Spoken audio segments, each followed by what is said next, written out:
Hello दोस्तों, स्वागत है आपका एक नई दिल दहलादने वाली कहानी में। चलिए शुरू करते हैं।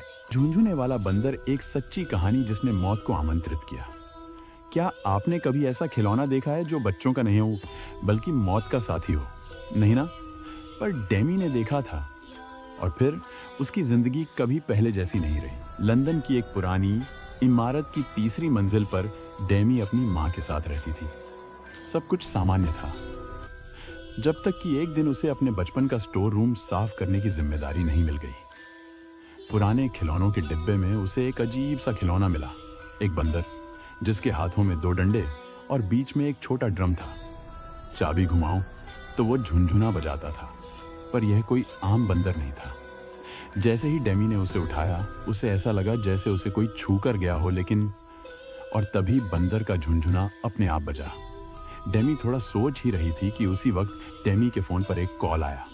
उसकी सबसे करीबी दोस्त सिमोन का एक्सीडेंट हुआ था, हालत नाजुक थी। उसे शक हुआ कुछ ऐसा ही हुआ था सालों पहले, जब वो 11 साल की थी, जब उसने उस बंदर को पहली बार देखा था। उसी रात उसके पिता की हार्ट अटैक से मौत हो गई थी।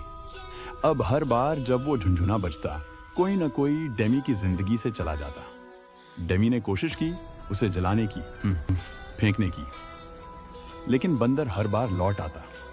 उसे लगने लगा ये खिलौना नहीं, कोई श्राप है। आखिरकार डेमी और उसकी माँ ने एक चर्च के पादरी को बुलाया।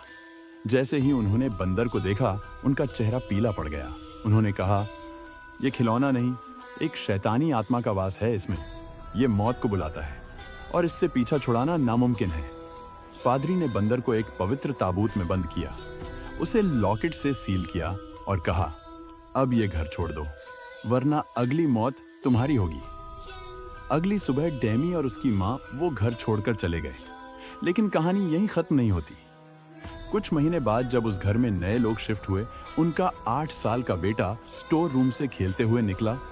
हाथ में वही बंदर था और उसका झुनझुना। फिर अगर आपको इस कहानी में मजा आया तो और भी असली हॉरर कहानियां आपका इंतजार कर रही है। डिस्क्रिप्शन में प्लेलिस्ट चेक करना न भूलें।